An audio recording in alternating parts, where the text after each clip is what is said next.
Hello dear student, हम start कर रहे हैं class 8th science chapter 7 conservation of plants and animals. This is the new chapter. तो आज हम नया चैप्टर स्टार्ट कर रहे हैं, chapter 7 conservation of plants and animals. अब सबसे पहले हम देखें what is mean by the conservation. Conservation का मतलब होता है किसी चीज़ का बचाव, उसे संभालना, रखना, है ना। तो कंजर्व करना मतलब सुरक्षित करना, उसे रखना। ऑफ प्लांट्स एंड एनिमल्स मतलब हमें प्लांट्स और एनिमल को बचाने की, सुरक्षित करने की ज़रूरत है। तो अब हम देखें क्या इस चैप्टर्स में बताया गया है, किन चीज़ों से रिलेटेड बात की गई है। काफ़ी इंटरेस्टिंग चैप्टर है, आपको नई नई varieties of plants and animals के बारे में पता लगेगा, नए नए नाम पता लगेंगे। सो आप ध्यान से ये वीडियो देखिएगा और कोई भी डाउट हो एंड कोई भी प्रॉब्लम हो तो आप मुझे मैसेज कमेंट करके पूछ सकते हैं, है ना।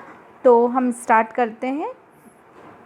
We saw in class 7 that Paheli and Boojho had visited the forest along with professor Ahmad and टीबू।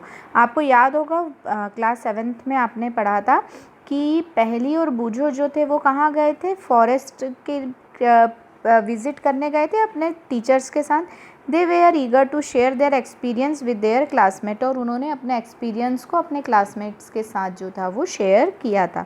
Other children in the class were also eager to share their experience as some of them had visited Bharatpur sanctuary. कुछ और लोग भी बड़े उत्साहित थे। Eager मतलब उत्साहित होना, मतलब एकदम किसी चीज़ के लिए बहुत ज़्यादा उतावलापन जो बोलते हैं ना, वो चीज़ होना। तो वो भी बहुत ज़्यादा थे जब वो लोग भरतपुर सेंचुरी विज़िट की थी। Some others had heard about Kaziranga national park. कुछ लोगों ने कांजीरंगा नेशनल पार्क के बारे में देखा था। फिर Lokchao wild life sanctuary, great Nicobar biosphere reserve and tiger reserve, ये अलग अलग बायो सेंचुरीज एंड रिजर्व हैं, है ना। लॉकचौ है, फिर ग्रेट निकोबार है, टाइगर रिजर्व है। तो ये जो है, अब पहला क्वेश्चन ये आता है, what is the purpose of making national parks, wild life century and biosphere reserve. ये सब बनाने का पर्पस क्या है, उद्देश्य क्या है। तो ये क्यों बनाया गया है, for the protection of plants and animals. Plants and animals के प्रोटेक्शन के लिए wild life sanctuary, biospheres, national parks वगैरह जो है वो बनाए जाते हैं। आप लोगों ने भी कोई ना कोई नेशनल पार्क, सेंचुरी वगैरह विजिट की होगी, है ना। अब आगे हम देखते हैं डिफॉरेस्टेशन इन कॉसेस। अब ये किससे रिलेट कर रहे हैं, क्यों ज़रूरत पड़ी हमें इन्हें बनाने के लिए, क्यों नेचुरल हैबिटेट में भी तो वो सिक्योर रह सकते हैं, क्यों हमने बायोस्फीयर बनाया या नेशनल पार्क बनाया। तो सबसे पहले हम समझते हैं डिफॉरेस्टेशन को। डिफॉरेस्टेशन इस चीज़ से रिलेट करेगा कि what is mean by the deforestation और उसके कारण क्या है। डिफॉरेस्टेशन और उसके कारण क्या है, तो हम देखें। A great variety of plants and animal exist on earth. Plant and animals की बहुत सारी वैरायटी जो है वो अर्थ पर अवेलेबल है। They are essential for the well being and survival of mankind. ये बहुत ही ज़रूरी है अच्छी लाइफ के लिए और ह्यूमन के सर्वाइवल के लिए। Today a major threat to survival of these organism is deforestation. अब क्या हो गया है, इनकी लाइफ पे खतरा है और वो किसके कारण है, डिफॉरेस्टेशन के कारण। What is mean by the deforestation. तो डिफॉरेस्टेशन होता है कटिंग द ट्रीज, ट्री को काटना, जंगल को ख़त्म करना। अब आप सोचिए, ये जो वाइल्ड एनिमल्स है ये कहाँ रहते हैं, जंगल में, फॉरेस्ट में। और यदि हम फॉरेस्ट को कट कर देंगे तो ये कहाँ जाएंगे, कहाँ रहेंगे, है ना। तो इनसे हम क्या कर रहे हैं, इनका घर छीन रहे हैं। तो फिर इनकी लाइफ पे भी तो खतरा होगा, है ना। इधर उधर ये मान लो किसी गांव में घुस जाएंगे या शहर में घुस जाएंगे तो लोग अपनी जान बचाने के लिए इन्हें मार देंगे। तो हमने क्या किया, अपनी सुविधा के लिए, अपने कंफर्ट लेवल के लिए डिफॉरेस्टेशन किया और इनसे इनकी लाइफ पे खतरा आ गया। We know that deforestation mean cleaning of forest and using that land for other purpose. Deforestation का मतलब क्या होता है, जंगल को काटना, क्लियर कर देना, साफ़ कर देना, हटा देना वहाँ से, और उस लैंड का यूज़ किसी दूसरे पर्पस में कर देना। अब दूसरा पर्पस क्या, कोई भी पर्पस हो सकता है। पॉपुलेशन बढ़ रही है तो क्रॉप प्रोडक्शन के लिए उसे यूज़ किया जा सकता है, वहाँ कोई डैम मतलब ब्रिज बनाया जा सकता है। फिर कोई और काम है, रोड वगैरह जब बढ़ती है तो 8 लेन 10 12 लेन ऐसी बड़ी बड़ी रोड बनती हैं तो आसपास के पूरे जंगल साफ़ कर दिए जाते।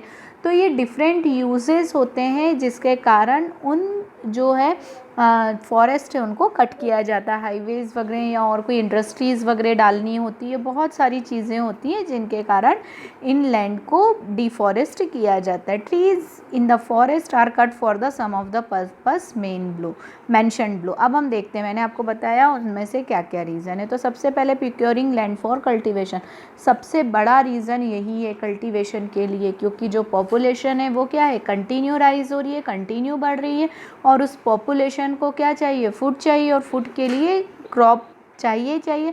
तो क्रॉप ग्रोथ को बढ़ाने के लिए, प्रोडक्टिविटी बढ़ाने के लिए क्या किया जाता है, फॉरेस्ट लैंड को कट करके वहाँ पर क्रॉप फील्ड या फॉर्म जो है वो बना दिए जाते हैं, ताकि ज़्यादा से ज़्यादा ग्रेन्स का और फूड क्रॉप का प्रोडक्शन हो सके।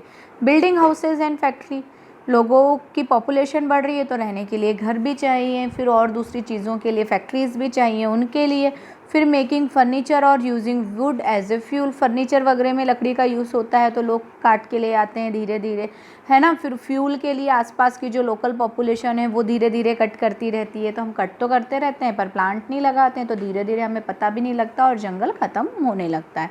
सम natural causes of deforestation are forest fire and severe drought, कुछ नेचुरल कॉज भी होते हैं डिफॉरेस्टेशन के, जिसमें पहला कारण क्या है, फॉरेस्ट फायर, जंगल में आग लग जाती है। किसी भी कारण से यदि जंगल में आग लग गई है तो उसके कारण भी क्या होते हैं, जो फॉरेस्ट है वो ख़त्म हो जाता है। पूरा जंगल में आग लग गई तो क्या हुआ, पूरा की पूरा जो फॉरेस्ट है वो ख़त्म हो गया। या फिर कई सालों तक बारिश नहीं हुई, तो कई सालों तक यदि बारिश नहीं होगी तो प्लांट को पानी नहीं मिलेगा, वाटर नहीं मिलेगा, और फिर वो ड्राई अप हो जाएंगे।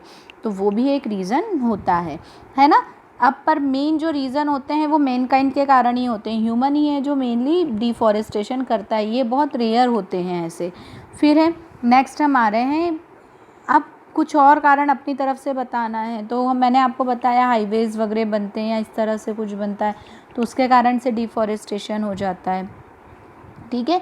तो आज ये जो है हमने इतना देखा कॉज ऑफ डिफॉरेस्टेशन के बारे में, ठीक है। कल हम देखेंगे कॉन्सिक्वेंसेस ऑफ डिफॉरेस्टेशन, ठीक है। डिफॉरेस्टेशन जो है वो क्या चीज़ें उससे रिलेट करती हैं, क्या होता है डिफॉरेस्टेशन से, तो ये हम नेक्स्ट वीडियो में देखेंगे। आप इतना ध्यान से देखिए, कोई भी डाउट कोई भी प्रॉब्लम हो तो आप मुझसे पूछ सकते हैं, मैसेज कर सकते हैं, कमेंट कर सकते हैं। और यदि आपने हमारे प्रीवियस वीडियोस नहीं देखे हैं, पुराने चैप्टर्स के, आपका कोई वीडियो मिस हो गया है तो आप हमारे चैनल ब्रजेश बागड़ी पे वो पर्टिकुलर वीडियो का नाम डाल के, चैप्टर का नाम डाल के वो देख सकते हैं। हमारे चैनल को लाइक एवं सब्सक्राइब ज़रूर करें और वीडियो को शेयर करें और बेल आइकॉन प्रेस करें ताकि आपको लेटेस्ट वीडियो की अपडेट जो है वो मिलती रहे। तो इसी के साथ keep studying, keep watching, thank you so much.